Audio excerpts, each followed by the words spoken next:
Clapper you are. Yeah. Solid clapper. You know what, though? I feel like, and I've noticed this, especially at concerts, I can never clap the same way twice in a row. Interesting. I can't. My hands will that? just constantly hit like different surfaces, and it'll be all like all different. Like I can be on rhythm, but like the actual sound is going to be different every time. So like I'll have like a really crisp clap, and then I'll have like a really weird like wet thud sound, and it's like a just, dud, just like yeah, yeah. It's just kind of like a weird skin flap kind of sound. Flap. In college, I had a lot of skin flaps. A couple of programming notes, I think. Number one, we need a table because I do this. Yeah. Some feedback we've gotten is that my leg doing this for an hour straight is very distracting to the overall video. That makes sense. I now understand why newscasts have desks. Yeah. Because you could just do all the little, whatever it is you do with your lower body, and no one is any wiser for it. Yeah. And then also, too, I think as much as I love this, it's a very nice ambiance we have here in this little area. Yeah, no, the plants are like growing in at a rapid pace right now. It feels like this is... They are closing in. You talk about between two ferns. We are under the ivy right now. Under the ivy. The ginge and the stinge. Yeah. Did you see that Between Two Ferns movie? No, but I heard about it. I watched a little bit of it. It's pretty good. That's pretty good? Yeah. I mean, if you like Zach Galifianakis' style, Which it's I like don't, but that's okay. I like some of what he does, and I'm not a super fan, but there's a very like meta, like it's a movie about the recording of the interviews and the process that they go through to get each guest and make the show and all this stuff. Will Ferrell's supposed to be the producer as himself, but he's like this like cartoonish version of a producer where like he rolls up on like a skateboard after he comes out of his limo kind of thing. We don't even know who Will Ferrell really is at this point. I don't even think Will Ferrell knows who Will Ferrell really is. Like he's just this weird assembly of characters. Like I wonder what he's really like, just like personality-wise. I don't think I've ever seen that, and I'm a fan of his. Like I've seen him interviewed a bunch of times. I've read articles about him. I have no idea what he actually is like. That's like one of like the weird, and we'll get into the world of comedy, but it's one of the weird elements of being a comedian sometimes. Like you become the character you are, either on stage in the form of stand-up or, whether it's more comedic acting like what Will Ferrell is doing. But like we don't even know who he is. Danny McBride's another like prime example of that. He plays Danny McBride in every movie, but is that Danny McBride? No. Is he really like that? No. He I listened to an interview with him and Mark Maron. Okay. And that was like what I feel must be the closest representation as to who Danny McBride really is. And he is not at all. Like he's a very mild-mannered, quiet, like not at all Kenny Powers. Okay. Because that's really who we think Danny McBride is. Yes. Kenny Powers. Yeah. And he is not that guy at all. Like he wrote that almost, I think, and it's been a while since I've listened to the show, but like he wrote that almost because that's in a way like he perceived that as like a negative character, and he wanted to like there were he had taken that from people in his own life that he had encountered, didn't particularly care for, and like packed them into that character, but yet everyone now thinks that is him. And really, what that character originated from was a movie called The Foot Fist Way. Yes, you ever seen that? I have seen that. He's movie. the karate instructor, the Taekwondo instructor, because that's the Foot Fist Way. Yep, he really created that sort of ambiance that character uses in that movie. But yeah, no, it's a weird trapping of being a comedian in some way, shape, or form. Yeah, and we've kind of seen that in recent times. Yeah, there has been a controversy. Controversy in the Philly comedy community. Not just the Philly comedy community, but this is the first time that I've ever seen Philly comedy drama extend to like this national stage. Once Andrew Yang gets involved, that's how you know it's serious. Yeah. when the eighth to first presidential candidate is or meeting fifth, with somebody. Depending on what poll you're looking at. The polls are weird. The week to week. So for those of you who don't follow the world of comedy super closely, there was recently the SNL announced their new hires for the cast for the upcoming season. One of them was a comic by the name of Shane Gillis, who is he's from Mechanicsburg originally, Mechanicsburg or Harrisburg, one of those originally. They're very close, so that area. Yes, so he grew up out that way, started there, and then started coming to Philly, and kind of really developed his skills here. He was a Philly's Funniest winner a few years back, before moving to New York. Okay, now I don't know Shane super well. I've met him. I haven't really hung out outside of just like being at mics and shows together. But he landed in some hot water. So what happened was the casting announcement, not counting announcement. You got it. It's not that. It's okay. The first. It's the former. Casting announcement. Thank God. Casting announcement came out, and within 5 hours, there was a bombshell article that came out that was it had this clip from Shane's podcast, Matt and Shane's Secret Podcast, which he does with another Philly comic, Matt McCusker, in which he uses a slur that is specifically for Asian people. Okay. Now, my personal perspective, having watched the clip, and I haven't really listened to the podcast, so I don't know a whole lot about, what their whole shtick is. From what I saw in the clip, the way he uses it is in the context of like portraying the thinking of an old-time racist.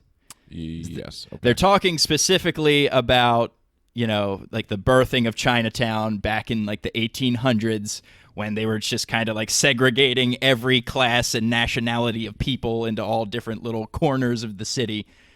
And he's saying it from that perspective. And I think that context got removed in some of the, not necessarily the article, because the article did present the video, but in other people's, just kind of, because nobody reads articles anymore. People just see a headline and get pissed off about it. Context has a habit of disappearing when it comes to the internet. Real fucking quickly.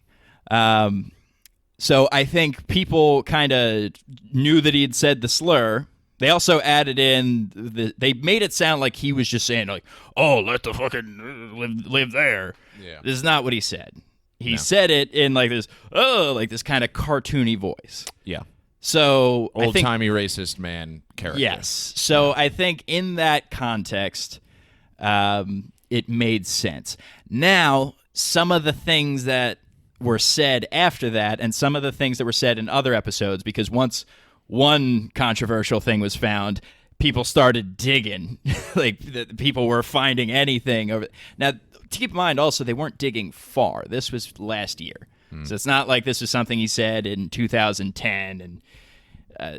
But regardless of that, I think there's a certain amount of, and you kind of made this note of the podcast before. You'd listen to a couple episodes, and it's almost like they're playing characters. Yeah, very like bro-y. Yeah. For lack of a better phrase, like locker room talk. Yes. Kind of deal. Like it's I didn't feel like I was listening when I listened to their podcast. I did not feel as if I was listening to a genuine conversation between two friends. Yes. It was very much like, let's play this very comedic bro-y version of ourselves. Yes. And kind of talk shit to one another and just talk shit in general. Yes. In order to get some laughs on the podcast. Yeah. I never got the feeling like they weren't discussing any sort of deep philosophical topics on this particular podcast. Yeah. Now, I didn't listen to a lot of them, maybe a handful at most, but that's the vibe I got. And I think there's, coming back to what we were saying about being trapped in the character, I think there's some truth to that, where I think that's what they were doing, that's what their shtick is for their show, but when you remove that context, which isn't really explicitly clear, I don't think, in the podcast, again, I not having listened to much of it, that's where you kind of set yourself up for something along these lines, So within a few days, Shane was fired from SNL. The story blew up. There was a lot of controversy on, like, comics were coming to his defense. Comics were saying not so much comics, but like regular people or people who have done a few open mics. The public began throwing their opinions into the... And battle lines are drawn of either like, oh, well, he shouldn't apologize for anything. He's making a joke, blah, blah, blah. And then people saying he's a racist, he's the scum of the earth, he's alt-right, he's all this stuff. And I don't think either of those extremes are really the whole truth there, because we're not talking about Shane wasn't robbed of a comedy special, okay?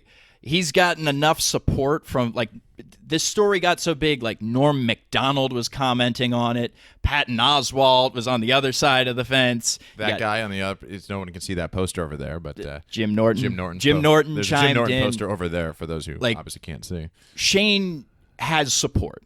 Yeah. His career is up and coming. His name is now out there to even more people than it was before. So anybody who is trying to like take him down from this really just gave him a wider platform. But the thing is like SNL is not the place for groundbreaking, boundary pushing comedy, as he put it in his public statement, as being a comic who pushes boundaries. I think, you do have to be careful, and I'm sure, in fact, I even know there's probably things in our podcast where if someone were to pull them up and take them out of context, I'm going to say, oh, shit, didn't remember that, definitely didn't mean it to sound like that. It's actually, we've talked a lot over these past few weeks about, like, my creative block, and a lot of, like, just feeling nervous and uncomfortable about putting myself out there, and this type of thing sort of appeals to one of the reasons I was hesitant about that. Because, yes, I mean, it's so, one day, I don't know what I'm going to be interested in doing one day, but I'm sure they could find a clip and edit it in such a way or cut it in such a way where either one of us sound like we're something that we're not. Yeah. So I don't agree with that. Now, there's another side of this. This is the other extreme where people are saying like, oh, this cancel culture is going too far. This, you're taking people's jobs away, which again, like he got all the fame of Saturday Night Live without having to mind his P's and Q's through Saturday Night Live for however long. He may not get those paychecks now. He's going to get those paychecks. I know Shane is a talented enough comic. His stand-up that's online isn't really indicative of his talents. I've seen him live enough to know what he's capable of. He's going to become a better comic from this. But there's this belief that, like, and this kind of feeds into outrage culture of this cancel culture. It's not cancel culture, it's outrage culture. It's this belief that you have to be on one side or the other. You can't have any nuanced perspective on anything. Like, people, like, when you talk about getting canceled, all right, like Lenny Bruce, which everybody wants to bring up, but are you familiar with Lenny Bruce? Of course. Back in the 60s. Lenny Bruce. The founding father, on the Mount Rushmore of comedy. But he was arrested for saying shit like, what's wrong with the word cocksucker? Or why do we really need cops? Like which was at the time very groundbreaking stuff because nobody talked about that. But he was actually arrested and blacklisted and could not work, period. Like, he went to jail, he had fines, he had court fees, and he couldn't make money at the thing that he was good at. Now, there was a time where he was also a con man, but we're not going to get into that. But, like, that we don't face that now. Like, Lenny Bruce went through all that shit, so we don't have to.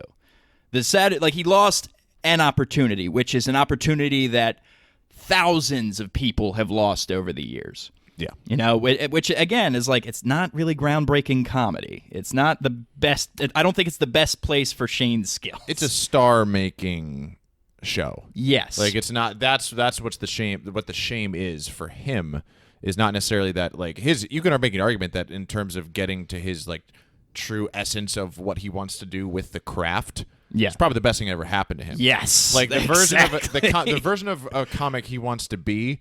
This happens to that version of the comic. Yes. The version of the comic he wants to be is not on Saturday Night Live for a decade. Yeah. Yes. There's so much, like, there are so many more outlets available to you now as a comedian that were not available back in the days of Lenny Bruce. You know, like Dick Gregory, who was a black comic in like the 50s and 60s. He's still alive today, but that was his kind of heyday. J. Edgar Hoover tried to get the mafia to kill him. Like, that's the kind of shit that cancel culture used to be. We have it so much easier now. And people, like, it's harder now because there's more people who want to do it. All right, so that is one thing that's really a concern you have to have. You have to stand out from the pack a little bit more. But in terms of opportunities that are out there, there's so much more that's out there, so much more that you can do. Again, he has all of this support. I guarantee you he opens for Norm Macdonald within the next year. Norm Macdonald asked him to reach out specifically. So and this is not a knock against Shane. I wish him the best of luck. Like I said, I think he's going to be an even better comic out of all of this. He actually, one of the news stories that came out a week after he was fired, he did a set at the Stand, and one of the jokes he said was, and I think I've seen him do this before, where he makes the joke, I swear to God, I did not vote for Donald Trump, and then he winks. And then he jokes about how he looks like a guy who would. Yeah. Again, the character that we were talking about. He's from Mechanicsburg. The character that he may not particularly like. He makes that joke, and then he made a joke about how Donald Trump would be the funniest president to see get shot.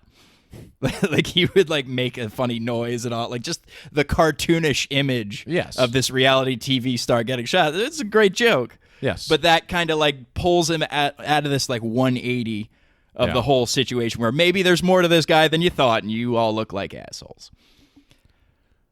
That's a lot. Yeah. That was good. Yes. I like it. I want to address this specifically to local comedy, because there's a tendency that we all get very caught up in our own personal dramas and the ups and downs and trials and tribulations, and like good Philadelphians, we want to latch on to any rising star that we have because the Eagles won one Super Bowl, and Jesus Christ, when are we going to get another one? Local comedy drama did not do this to Shane. Like, we are there's been this weird infighting thing that's happened recently, and I get it from a difference of a matter of perspective. But Google did this to Shane. Like, this is the body of work that he had available. The 24-hour news cycle. Yes, like a lot of things did this, but to try and blame it on specific people in this scene who may or may not have had issues with him is a little bit much. Is the argument that local people were the ones to first post this information, thus it getting, for lack of a better phrase, like, shared in a viral way? Like, they're the ones who kind of were the catalyst energy that got this snowball rolling downhill? Is that the argument? Yeah, that's a thing that I've heard kind of tossed around. I've heard people say they've been accused of it when they're like, no, I really didn't do that. Logistically, though, I could believe that to some degree. Like, I'm not saying that they did this, but they are the ones who fed, that 24-hour news cycle that we previously referenced.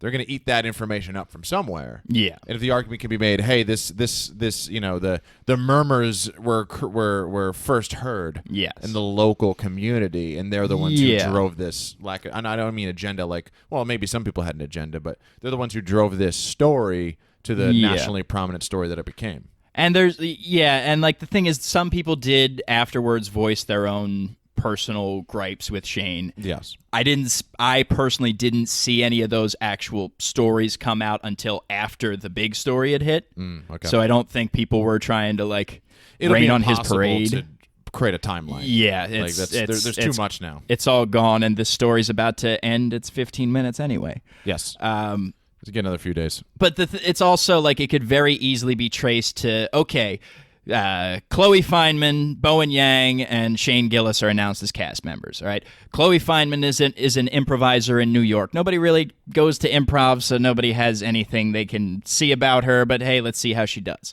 Bowen Yang has been a writer for SNL for a little while now. He has his own podcast that's out. He's fairly known in the New York scene. Not a whole lot to look into about him that's not already out there. Shane Gillis, okay? The one white guy who is in this crop. Okay, what do we got here? We look up, we see he's got a show on Compound Media. Uh-oh. one of the biggest things, and people forget about this all the time, is comedy. Like, no matter how good you are at telling jokes, if you're trying to make this a career, you're in the entertainment industry. Yes.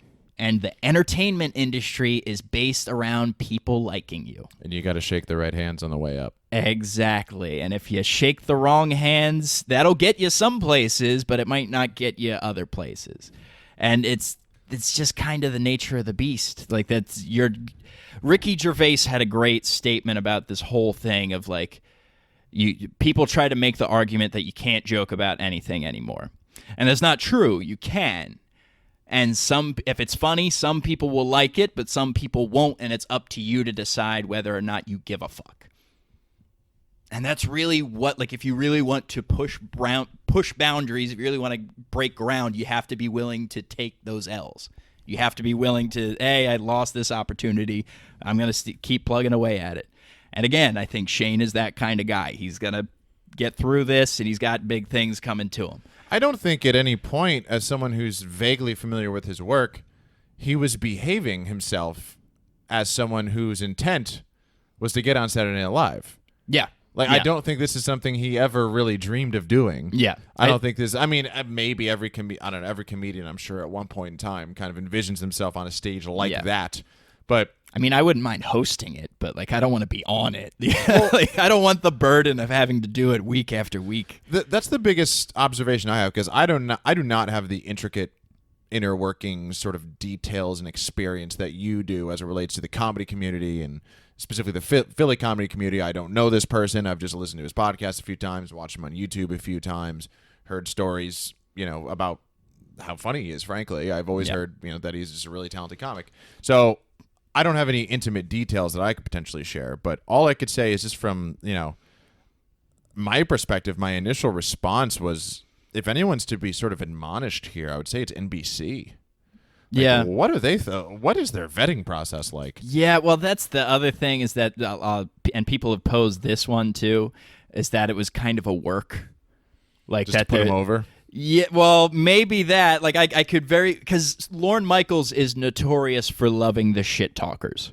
Norm Macdonald was his favorite comic, like, cast member on SNL for years, and Norm Macdonald's a great comic, but he's also a notorious troll of a human being. Yes. Before there was an internet, Norm Macdonald was trolling motherfuckers.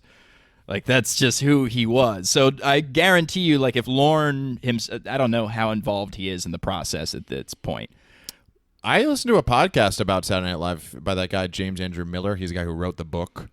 I forget what the hell it's called. But it's basically like he writes books about one legendary institution at a time. Okay. He wrote a book about ESPN. Gotcha. But then he wrote a book about Saturday Night Live. And the way he phrased it on the podcast I was listening to, which was a synopsis of his book, Lorne Michaels still to this day is running that show. Like, every little detail of that show has his fingerprints on it. Yeah. Now, that's a 2-year-old podcast. Who knows? Yeah.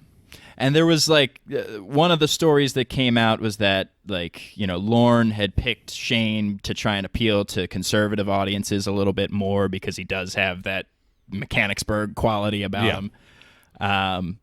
But then there's also, like, they hire this guy who says a bunch of slurs about Asians, says some slurs about gay people, and then they hire their first gay Asian male cast member at the same time, and then they fire the guy who said the other stuff. Like, that's really good publicity for all parties involved, really. Like, I could almost see Lorne being like, hey, I have a feeling this kid's not going to work out, but I like him. Let's put his name out there and see what happens. And I think this is what happened. That's some next level PR.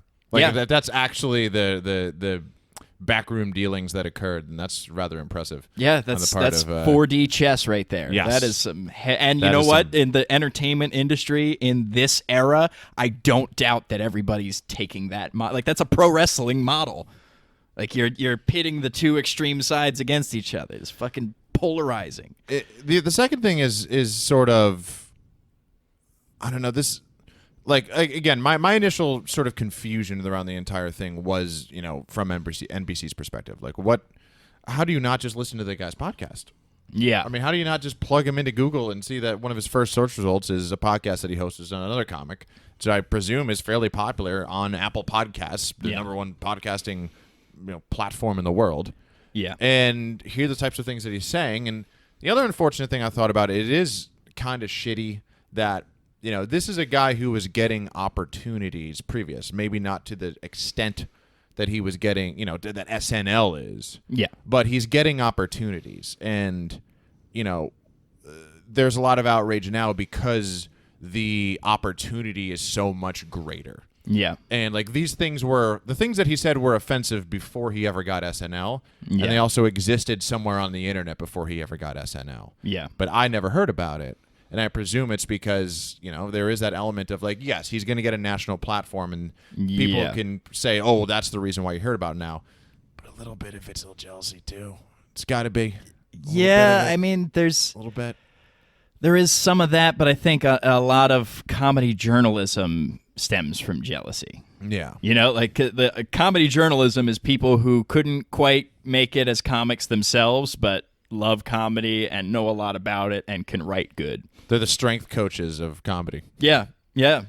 For those who don't understand that, it's notorious in the field of football strength and conditioning, college strength and conditioning coaches are usually just failed football coaches. Yeah. And they figure, fuck it, I'll just be the weight room guy. Yeah. It's an easier path. Yeah. And that's what you get. So, yes, there's going to be an inherent jealousy of everyone who makes it ever. Yeah. And I think another part of it is there's this sort of overcorrection because we're coming from this era where we had the Bill Cosbys and Louis C.K. and all of these things that happened that it was right in front of us the whole time, but we didn't have the way to disseminate information that we have now. Is now people are overstepping to try and prevent that from happening, but they're, as human nature is, you're looking at the wrong guy. You're looking in the wrong places you're looking for bad people where there are none. I have this theory that because we are so interconnected via the internet now in ways that we previously weren't,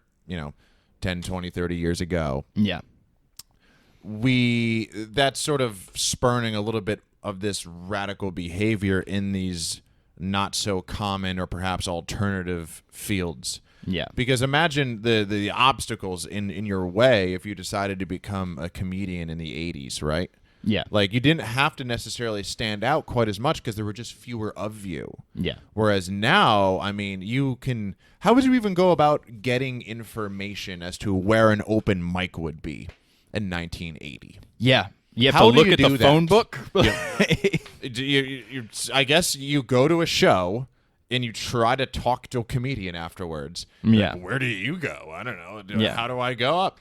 And there was a natural sort of filtration process. Yeah. And a lot of the people who made it were people who simply stuck with it. Yeah. And gave it that and it rewarded tenacity. Yeah. Whereas you can be here now. You can be trying to be a comic or trying to start a YouTube channel, or you could try to start a podcast, whatever your creative expression outlet is. But there's so much competition now that just pure tenacity isn't going to get the job done. No. Now, what will? Eccentricity. Yeah. Standing out. Just being different or radical in and your beliefs and your statements. Specifically filling a niche that needs to be filled. Yes. And a lot of those niches have been filled. Yeah. And where do we go? And now it's just this outlandish is even in sports media. I mean, the number one sports media show on TV is First Take, which is two men yelling at each other about a bunch of shit that they do not believe.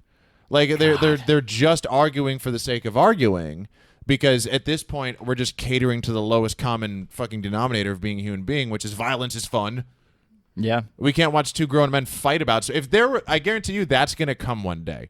There's going to be a sports opinion show where two guys fight over whether or not Carson Wentz is a bust. Just Stephen A. Smith on this side, Max Kellerman on this side. He's in the red corner, he's in the blue corner. The topic is Dak Prescott sucks. Fight. I hate that because on one level I do want to see Stephen A. Smith get his ass kicked, but I don't want Max Kellerman to win. I love Max Kellerman. How dare you? I'm not a fan of either one of them. I love how they much make of my skin crawl. a boxing like purist he was. Like he was with that shit till the end. I don't mind that. I don't mind that aspect to him. There's just a smugness to him that it makes my skin crawl. That constant 5 o'clock shadow. Not quite a beard, not clean shaven. How dare you? It's He's 5 a handsome o'clock man. shadow. Great hair too. But anyways, he's got good hair. He's got an interesting sort of career arc, especially the way I remember him, because I didn't know him initially as the boxing guy. He used to host a show on ESPN called Around the Horn. Yeah. Which has become a very like staple show for ESPN. But he hosted the initial version of it. And then I saw him on HBO. I'm like, what's the fucking Around the Horn guy doing on HBO boxing? What the fuck does he know about boxing? Yeah. Come to learn, that's his craft. He's a boxing journalist. Yeah. Who probably wasn't seeing a whole lot of work in the late 90s, early 2000s. And they're like, I want to host a daily ESPN show? Yeah. Beats the hell out of waiting for the next fucking Lennox Lewis fight. Yeah. So, anyhow, and that's quick aside on the career of Max Kellerman. And that's coming back to the entertainment industry. Like there's so many more options for you now than there used to be. That's actually the only positive. I am not a fan of the President of the United States. Let's put that out there. I did not vote for him. I don't like anything about the man. No. But the one thing I would say that is a positive actually has nothing to do with him. It's more of like a cultural, maybe this is going away, as is evidenced by him being the president, is this incredible, like, squeaky clean expectation of everyone in public eye. Yeah, I don't know if that's gone away. It's gone away too much. It's gone away too much. We have now learned that, like, you need a little bit of that. And maybe this Shane thing is kind of an example of that as well, right? Yeah. Like, hey, we're fine with making the jokes, but don't go here. Yeah. And you can make the jokes and not say the words. Like you could find a way to say the joke without the words. That's like one of the, like, again, entertainment jobs. There are so, like, nobody wants to work clean in comedy anymore. Yeah. But if you can, there's a lot fucking more money to be made.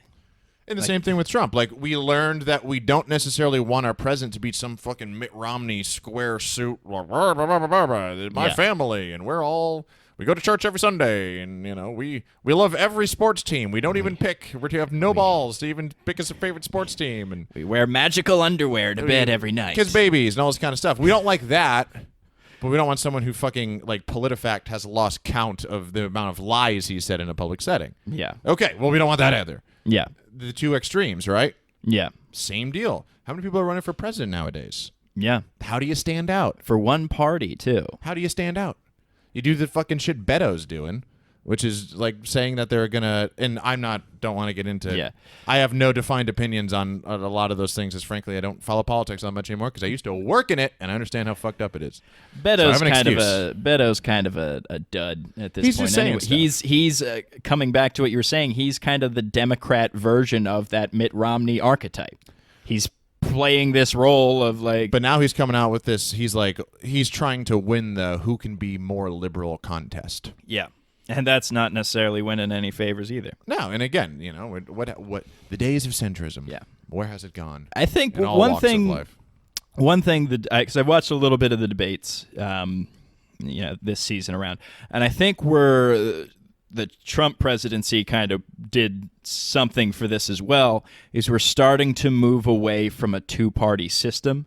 I hope so. You're starting to see the cracks in, like, just watching the debates and seeing the difference in opinion from, like, Bernie Sanders to like Tulsi Gabbard to fucking that John Delaney dud. Like, there's this. Now, who's the lady who literally, like, sold snake oil? Who's she? Marianne Williamson, who is fucking phenomenal. Yeah. She literally, I never thought I would hear a presidential candidate say the words, "This country has been overtaken by dark energies." Dark psychic energies. Excuse me. I misquoted. Dark psychic energies. Someone's been playing a little bit too much Magic the Gathering. I don't think the rest of the candidates have been playing enough, to be honest. But that's what I'm saying is that you have so many more characters. You have like Andrew Yang. Andrew Yang has no background in politics. No. He helped train young entrepreneurs in, I believe it was Detroit or Chicago. I could be wrong. I'm totally clueless. The only thing I know about politics as of late is apparently Joe Biden's eye exploded. Yeah, and he went on his eye exploded, his teeth almost fell out, and he went on this really weird story talking about some guy from back in the 60s named Corn Pop, who was like a gang leader. Yeah, like he's got Alzheimer's bad. I feel bad because like it just didn't work out for you, Joe. Like you finally had. You're not gonna win, even if you make it. You're not gonna win. He had the yellow brick road to the presidency. Like never before. Like has an easier like he was the guy. Yeah. But the 60 fucking year old version of him, not the 75-year-old version of whatever it is. I think he's close to 80. Like he's just a little too old, man. He's not. Yeah. He's dropping the ball. Not because he's not because he wasn't always good at what he did politically for the majority of his career. But he's just a little too old. It happened too late for you, buddy. I'm sorry. It's not even 8. Like Bernie Sanders is still pretty like with it and has like a little bit more. Joe's just not handling the aging process nearly as well. Yeah, no. And it could be, start doing some more crossword puzzles, Joe. Do something. Being the vice president, I imagine, is something that takes a few years off of your life. Yeah. Maybe he's just doesn't have another round in him. Anyway, let's not get too far. That's my past life. We've gone off the rails. I really have distanced myself quite a lot from the whole political world. Considering I used to go there. I used to walk to the Capitol every day. Yeah. The United States Capitol, by the way, not the state capitol. Not that actually. Fun fact: the Harrisburg State Capitol of here in glorious Pennsylvania, far more impressive than the national Capitol. Really? Mm-hmm. Interesting. Far more impressive. But actually, if you ever go to Capitol Hill, all those creepy buildings that look like important buildings, that kind of look like the Capitol but aren't the Capitol, those are just office buildings for the Senate and the House of Representatives. Really? Yeah, and I worked in those. So they're just like mock-up versions, just like this weird knockoff. Here's a really fun fact. They're all connected. Like if you're going to go to the Capitol, so my office was in the Russell building. Yeah. If I wanted to go from the Russell building so the House office buildings are on, I guess it would be like the north side of Capitol Hill, of the Capitol, and the Senate buildings are on the south side. So if you wanted to go, you could go from the Senate side all the way to the House side to those office buildings and not even go above ground. There's a tunnel system underneath the entire complex.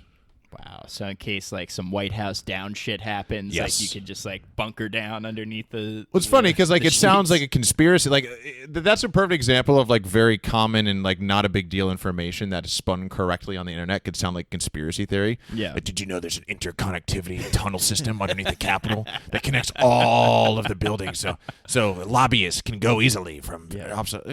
Actually, it makes sense. It's a very public thing. Like it's not a fucking secret. Yeah. I mean, you could do something there too, like it's there for everybody to know. You would appreciate this. I had a very similar bathroom schedule to Ted Cruz. Really? Mm-hmm. I used to relieve myself right before lunch every day. And who would walk out as I was walking in? Ted Cruz. Interesting. He is fuck you, Ted. I actually don't care if I insult you. Everyone else has. Right. Weird looking dude. Yeah, no, he looks like that weird fish. He has, but it's not like I'm not calling. I would never call anyone ugly. That's not what I'm saying. Yeah, I'm just saying that like he has some sort of substance that he puts on his face. I don't know if it's like a lotion or powder or what it is, but it makes him look almost like doll-like. Like it makes him look like pale. But it's got like a matte finish. A matte finish. That is an idea. that is how he appears. I'm not, and I would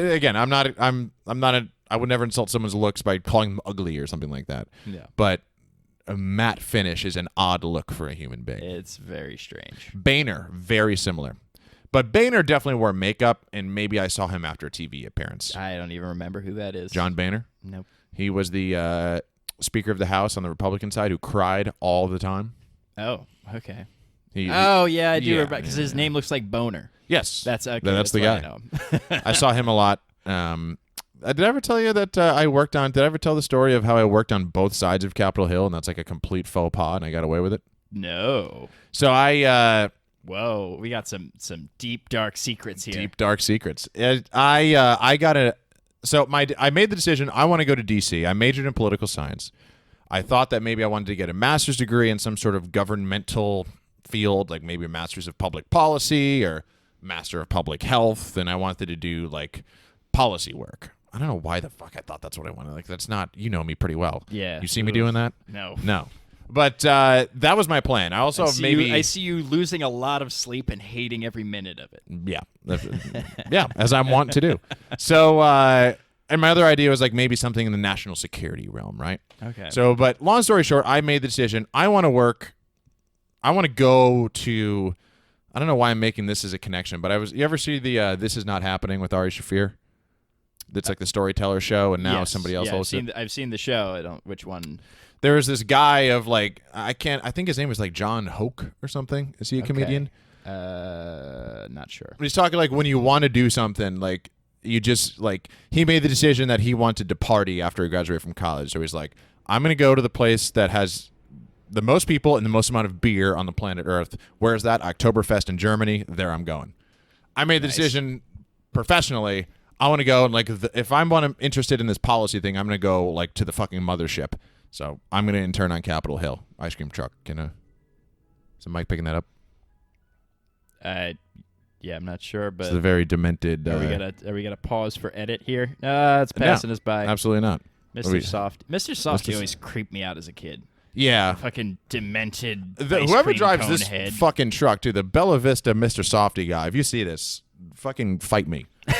he parks right outside and just keeps the music on. I think it's to get these kids that live right next to me, but like he'll have it out there for 45 minutes and just.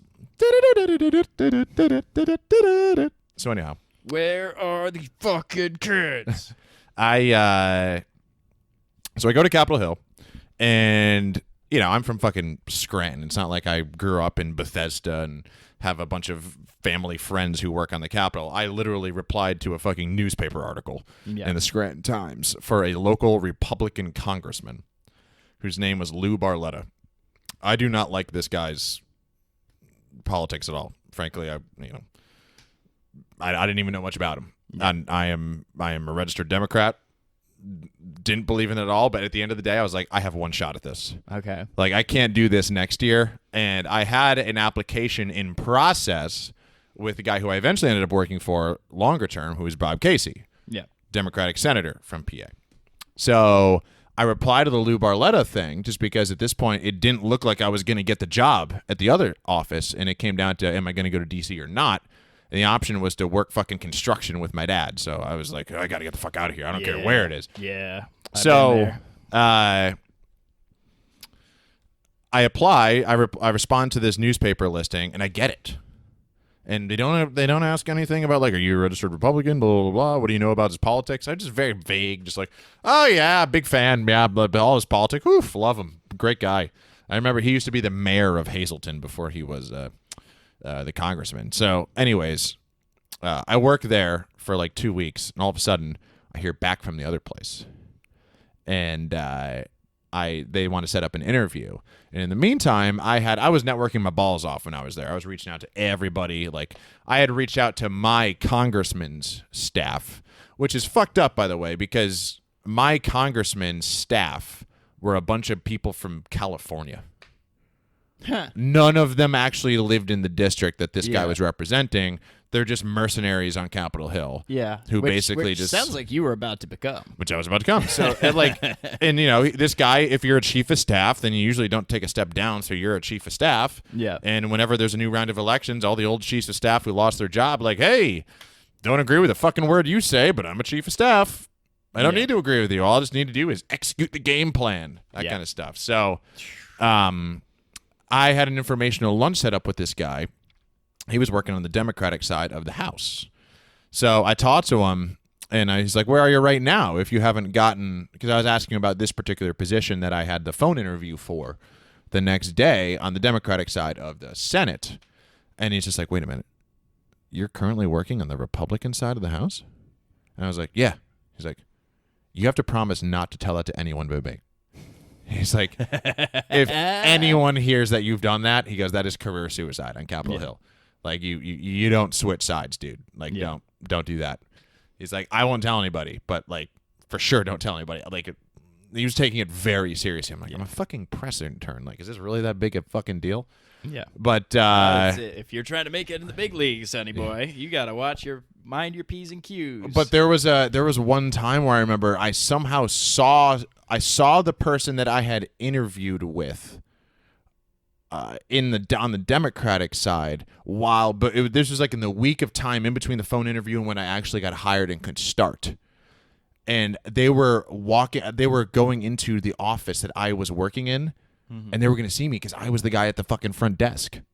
So I literally had to like subterfuge, like sneak out one door while they were walking in the other. Anyways, that was my Capitol Hill days. Wow, and that's why there will never be true bipartisanship in this country. Yeah, is that you experienced the microcosm of that? It's a remarkably boring. The way I would describe Capitol Hill is that it is any other desk job in the United States of America in cool buildings. Yeah, really that makes sense.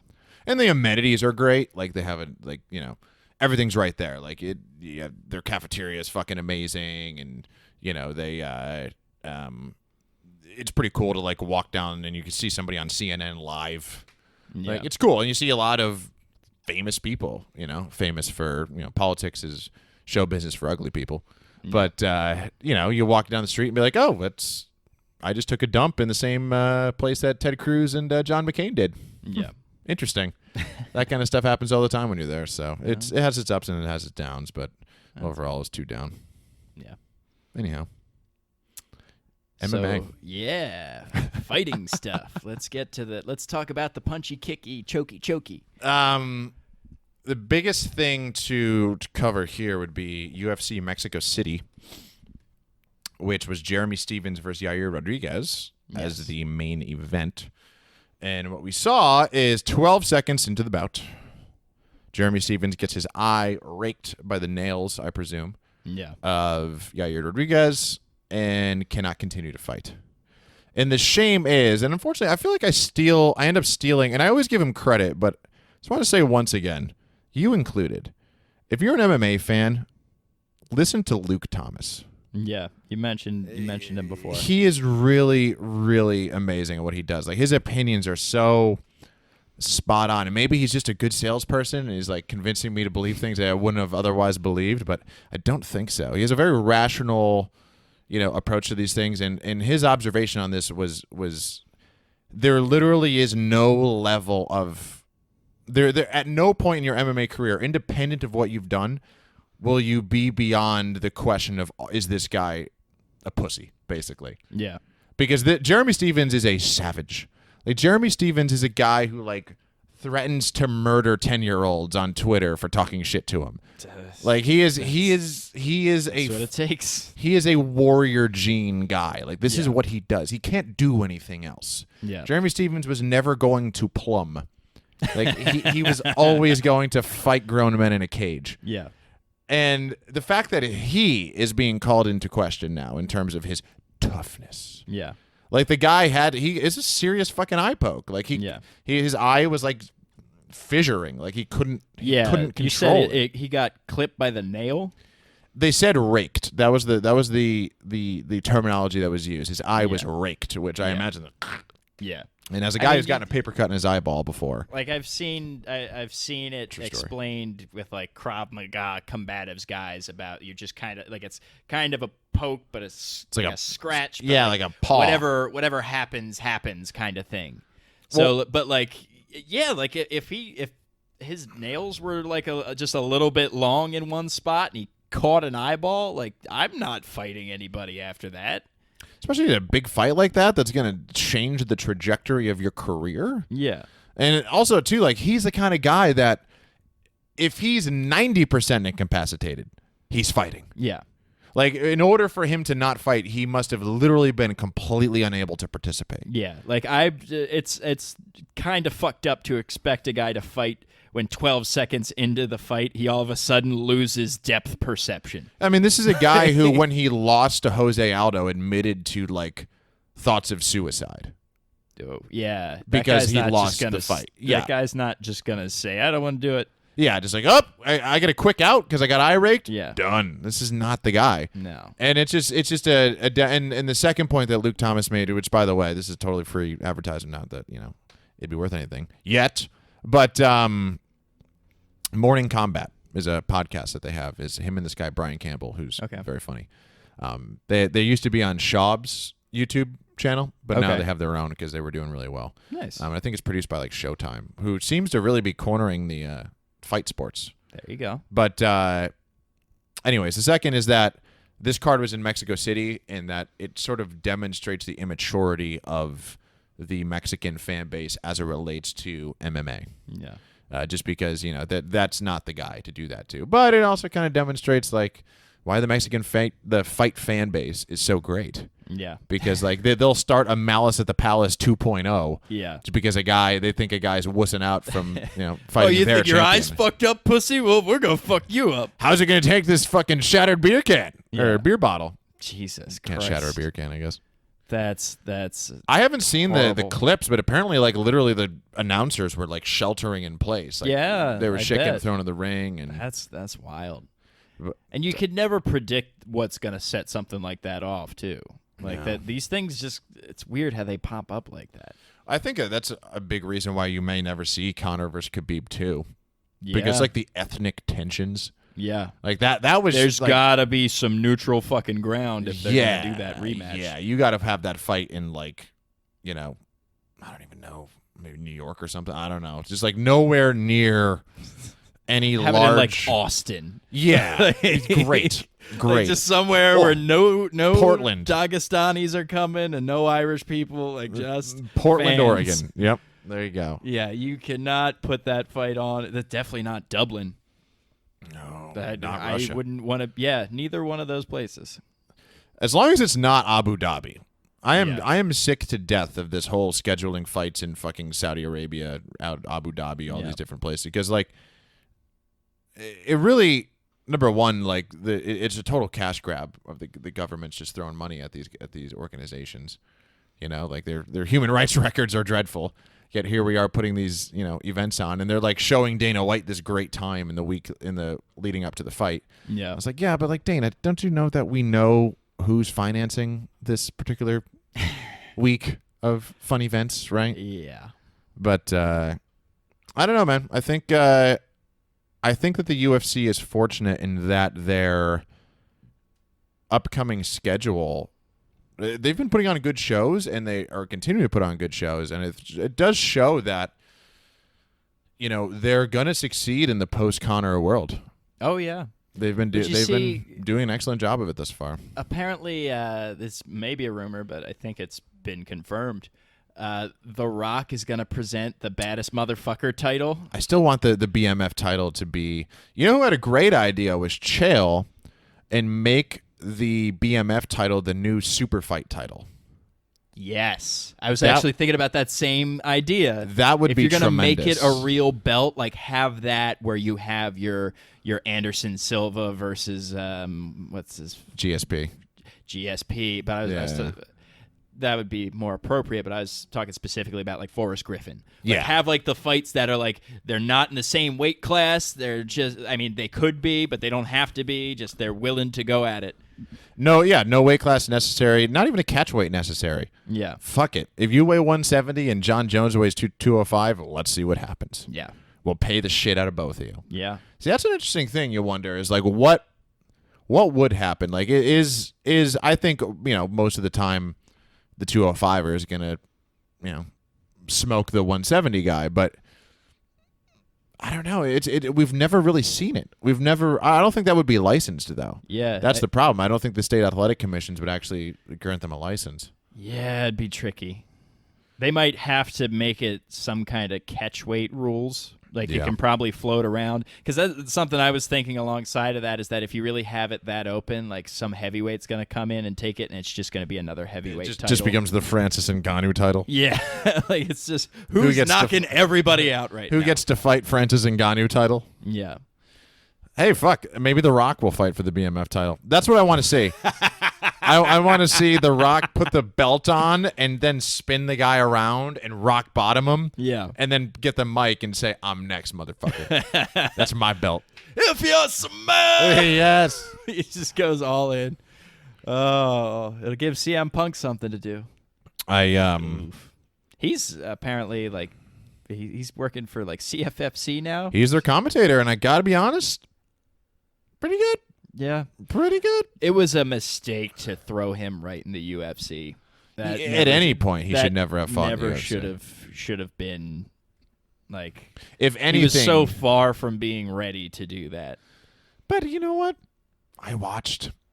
Yeah, I watched. I enjoyed. I don't dislike him, but I did enjoy him seeing him get his ass beat, because I think it sent a really important message to other celebs who failed to adequately respect this sport. Yeah. Like, you can't just come over and expect this to this is take the a same few thing classes. as saying, "Oh, I used to play fantasy football. Yeah. Let me suit up for the Browns this weekend." Yeah. How's that going to go? Even the Browns are still going to whoop your ass. Yes. Oh, the Browns are good now. Yeah, I heard They're weird. good now, yeah. There's a loop. There's a glitch in the Matrix. I'll tell you what, man. It's getting hard to watch football. And this is a guy who has devoted, like, probably at this point you can assign a percentage of my life to football. Yeah. Like, be it like playing it, being a fan of it, gambling on it, you name it. Like, I have probably devoted north of 1% of my entire waking life to the sport of football. Like, I am a fan to the core. But man, like, just watching these games it's like Verdun. Like, they're just carrying people out, man. Yeah. Just like, everybody's getting carted off, stretchered off. It's brutal to watch. And did you hear what, of all people, Gronk? Did you hear what he said? No, what happened? So he had a interview, and he was talking about why he retired, because he retired. I don't know if you knew that. I did hear about that, yeah. He was, I think he's 30 or 31 when he retired, so a very young retirement, there's another guy who retired, Andrew Luck. Yes. Who retired at 30 years old. Yeah, he got a lot of shit for it. But yes. But Gronk was talking about it was days after the Super Bowl that he won, and it was a rare, like, very vulnerable moment for him, and he was talking about, like, man, like, I should have been at the top of the world. I just won the fucking Super Bowl. And I'm pretty sure it was Super Bowl that I don't think he ever won the MVP, but, like, he won, I think it was after the Rams game, where he basically caught the game-winning touch, he made the game-winning play. Yeah. And, he's like, I should be on top of the world, and he couldn't even make it to the bathroom. He was in such pain that he couldn't make it to the bathroom at 30 years old. Yeah. 2 days after the Super Bowl, and he said he was just moved to tears. He was sobbing because he could not make it to the bathroom at 30 years old. And what's crazy about that isn't that the Super Bowl that everybody said was, like, kind of fucking boring? Yes. Yes, that was. So, but more to the point, like, the stakes are just so high that you can end up as a 30-year-old man just not even able to get up and use the bathroom in your own home. I was someone who always, in the back of my mind, kind of had this idea that I wanted to compete athletically in something. Yeah. Like, even to this day, I always feel like I didn't live a percentage of my life correctly because I'd never really reached any degree of accomplishment within athletics. Mm-hmm. It bothers me. The only thing, I think my last chance is jiu-jitsu, and I barely do it. Yeah. So we're not doing well. But beyond that, like, I played football and I was okay. I was never on any all-star teams, or I barely, I didn't start until my senior year. I was good enough to play in college, but, like, not really good enough to play in college. I played 1 year in college and decided I wanted to drink more than I wanted to be athletic. Yeah. And also, like, my 1.8 GPA had something to do with that too. But damn, dude, it was pretty low. I get such fucking anxiety dreams still about college. These recurring anxiety dreams of like papers I didn't write or classes I forgot I was enrolled in. Yeah. And it's like the end of the semester. Yeah. And I am like begging with the professor, and she's just like, "You didn't show up. Like the class is over. You missed the entire thing." Oh God, I've had like dreams of being back in like high school, but I'm always just dicking around. Yeah. Like it's never a thing where like, oh my God, all of my well, I have had the where did my pants go? Where you're just like wandering the hallways in tighty whities. But I was gonna make a joke about, but I couldn't make it happen. I wasn't fast enough. I had it. So close. I had it. It was gone. But anyways, swept up by the ivy. It was. Football. We were talking about football, right? Yes. Athletics. And I totally lost my train of thought. This is another reason why maybe you shouldn't have played football professionally. Well said. So, but long story short, I've recently, over these past couple of months, like, kind of kissed that goodbye. Yeah. And I'm strangely okay with it. Yeah. Like, I would much rather make my living with my brain than I ever would with my body. Yeah. Because, like, I could enjoy my life. Like, it's there's still something there. Like, I gotta find some competitive outlet physically, but even over these past few weeks, I've been really busy. I've been balancing a lot of plates up in the air professionally, and I've got a current job. I've got this license I'm trying to get. Tests I've had to take, all this sort of stuff. Yeah. And I find myself at the end of the day, like, I can't work out today. And I used to be like, there's somebody else out there working harder than you. They're working out today. They're doing a double session. You couldn't even fucking do any. You couldn't even do a push-up. What the fuck's wrong with you? And I'm just what's wrong, pussy? Yeah. What's wrong? And that voice is kind of just like, hey, voice, what do you do for a living, huh? How do you pay the fucking bills? Yeah, how much money is in your Roth IRA, disembodied voice, huh? Yeah.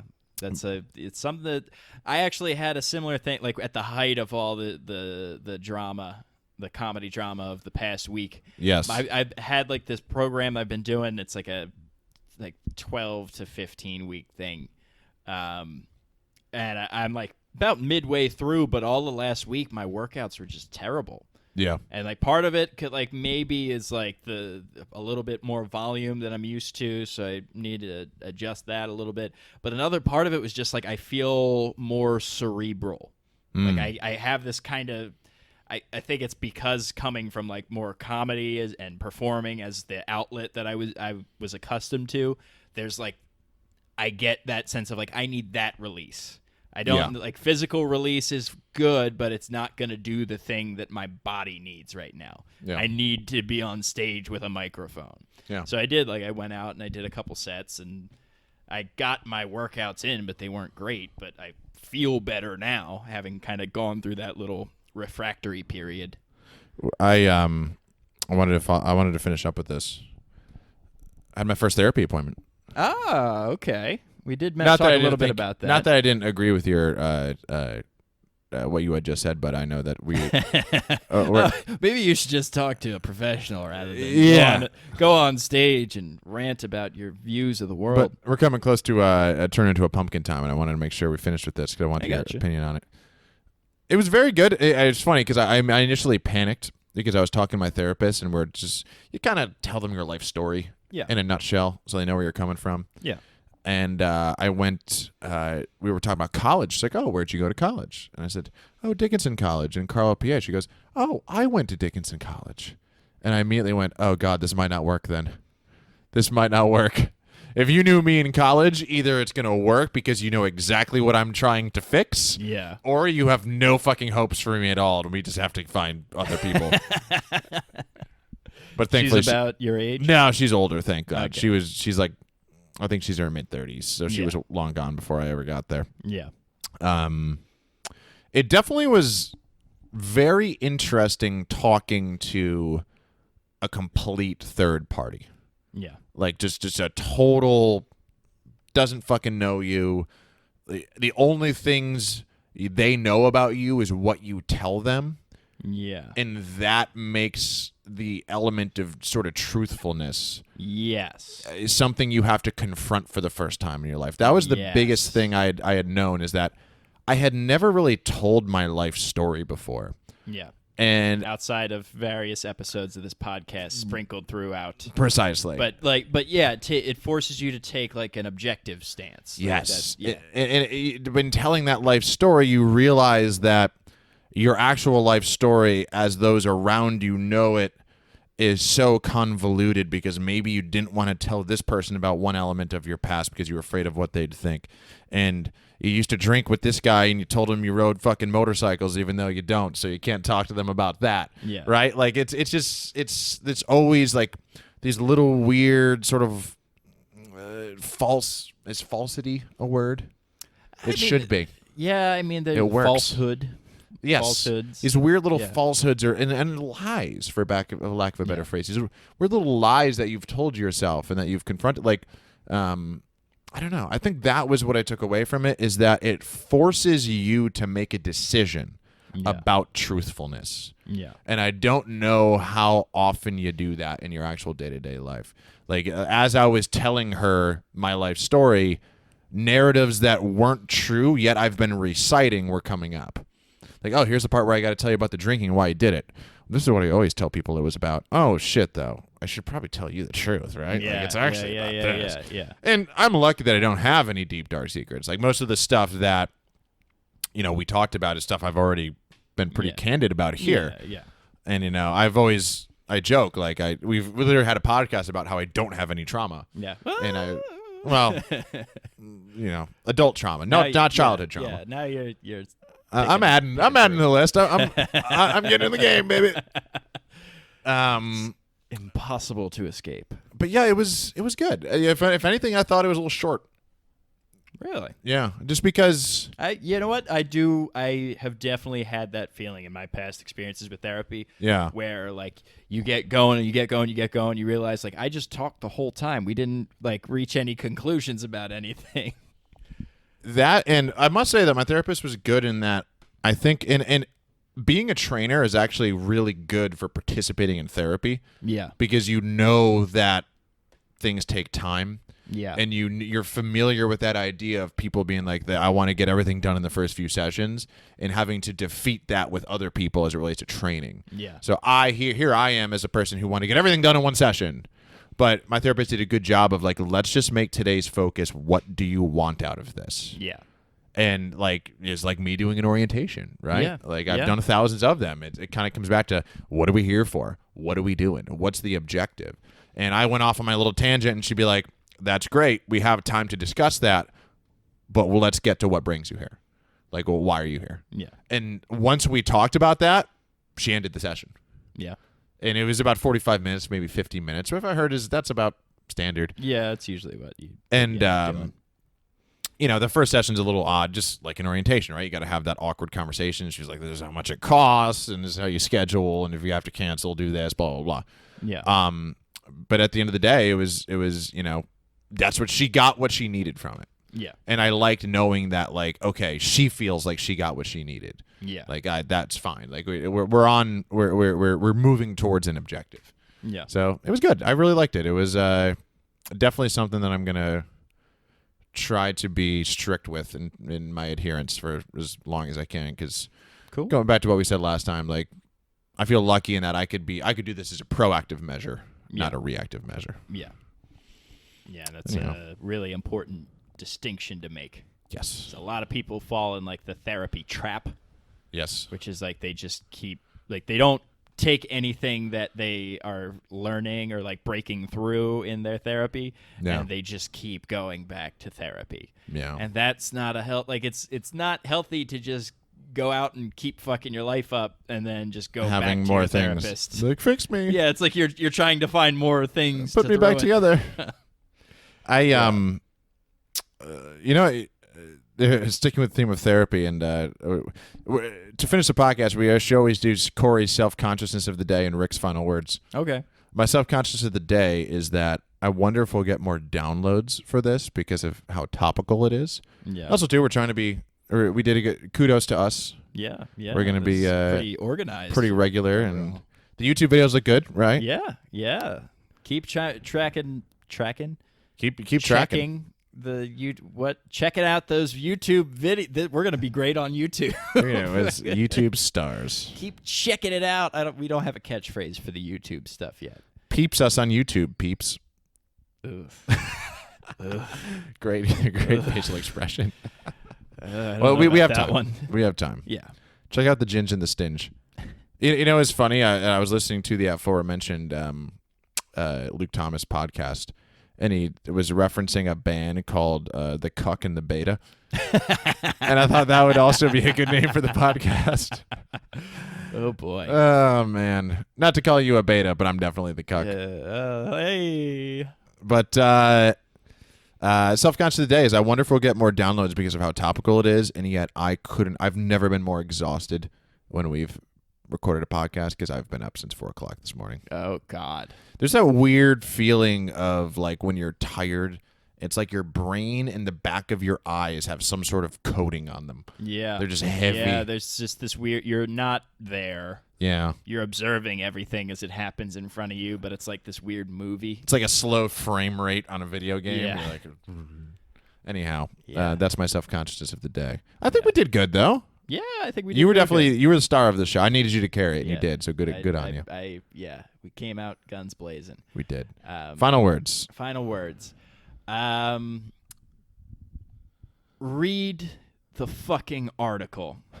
I think that's my final words for the day. Is just read don't just like look at a title and share it and give your opinion about it. Like read the not even just the Shane stuff. I can't tell you how many times I saw people sharing this article that said like Pennywise from It Chapter 2 is not the queer icon that we thought he was, and it's like it's like a satirical article that's just like saying like, yeah, there's some gay people get murdered in the beginning of the movie, but there was a meme going around that Pennywise was gay and was dating the Babadook.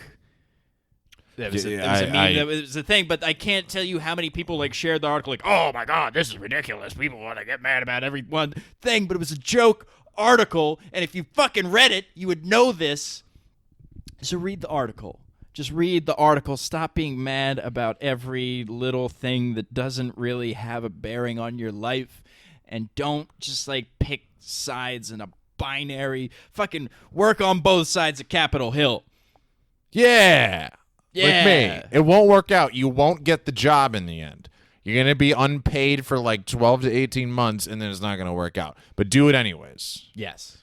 My final words actually are go on information diet. Don't read any articles at all. And, yeah, stay off the internet.